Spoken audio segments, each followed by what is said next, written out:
Hi, I'm Dr. Sam Bunting. I'm just back from holiday, so please forgive the absence. I've missed a couple of weeks with videos, but kind of having just come back from holidays, the subject of body awareness, having been in a bikini for a couple of weeks, was on my mind. So I thought I'd talk today about cellulite, what it is, what it isn't, and what you can do about it, if you should do anything about it. Cellulite is a normal secondary sexual characteristic in women. That means that it's normal for women to have cellulite. Cellulite, I don't know, there's something about that word that makes your hackles go up somehow, but basically, if you look at least 90% of women, they're going to have some degree of cellulite. Now, the reason for this is that when our hormones kick in at puberty, our estrogen levels go up, and we're naturally designed genetically to lay down fat in our abdomen, hips, and thighs. The nature of fat under the skin in women is that it sits inside this kind of casing that doesn't tend to hold it firm and allows it to escape, because fat is a kind of fleshy material and it wants to poke through this fibrous cage it sits in. And that's what creates this kind of dimply, hilly appearance under the surface of the skin. Men don't have it because their casing of their fat under their skin is much firmer and tends to keep the fat well away from the surface of the skin. So girls who haven't entered puberty don't have it. Even overweight men don't have it. This is something that women get, and it doesn't seem to matter what weight you are. Skinny women have it, overweight women have it, and everybody in between. So you know, even supermodels have it. It's something that really spares no one. So with that in mind, it's, as female, a characteristic is having breasts. Should we be doing anything about it? And I think the fact that there are so many ways of trying to treat cellulite, as if it's a disease of sorts, on the market, tells us that no one treatment works brilliantly. And I think that is, without doubt, the bottom line of this video. I think that there's no doubt that we're all so aware of our appearance nowadays, and photoshopped images on Instagram and Facebook make us believe that we too should have the perfect thighs. But I think the vast majority of people will admit the fact that their thighs are photoshopped, because that is the single best way to treat cellulite.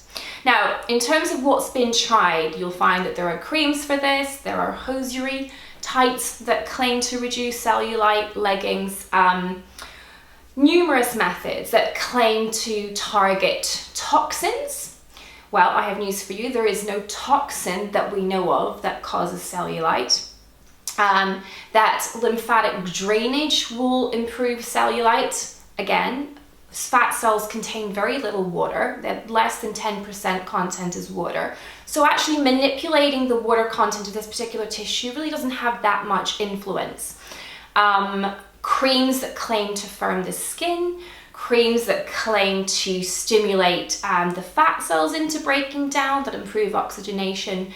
None of this has really been properly proven, and there's certainly almost no evidence that any of these types of approaches to cellulite have any meaningful long-term effect.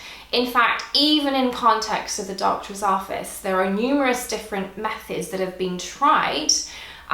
Names like endomology and vellus shape are some of the different ways that women have tried to improve the appearance of cellulite. And the truth of the matter is that devices that use things like radio frequency and infrared energy can make some impact on the appearance of cellulite. But the problem is there is no good long-term data that whenever you stop having these treatments, things stay at their new improved level. And I find that to be a very disheartening state of affairs, and it makes it very difficult for me to recommend that approach, certainly to my patients. Oftentimes the kind of measures of improvement are 1 or 2 centimeters of improvement in the circumference of the thigh. I mean, what does that even look like? Really, cellulite improvement, people are looking for qualitative appearance improvement. That means less in the way of that undulating appearance. My feeling is the way this should be tackled is the boring stuff, the lifestyle stuff. Look at what you eat. Are you eating sensibly? Are you the right weight for your size?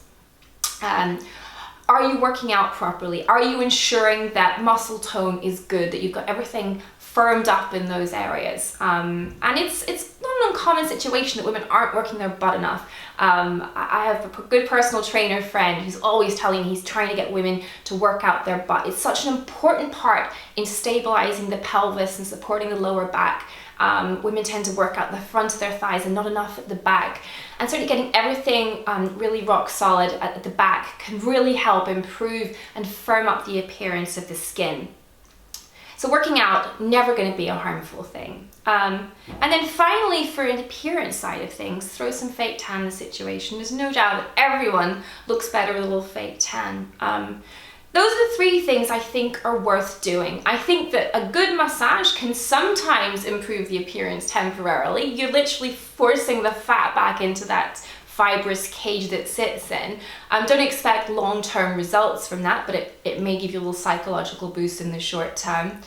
I think the bottom line is cellulite needs to be forgotten about. Be well, be healthy, look after yourself, and don't worry about it. I hope that was helpful, and I look forward to seeing you next time. Please leave your comments on cellulite treatment below. Anything that's worked for you or things that haven't, let's discuss.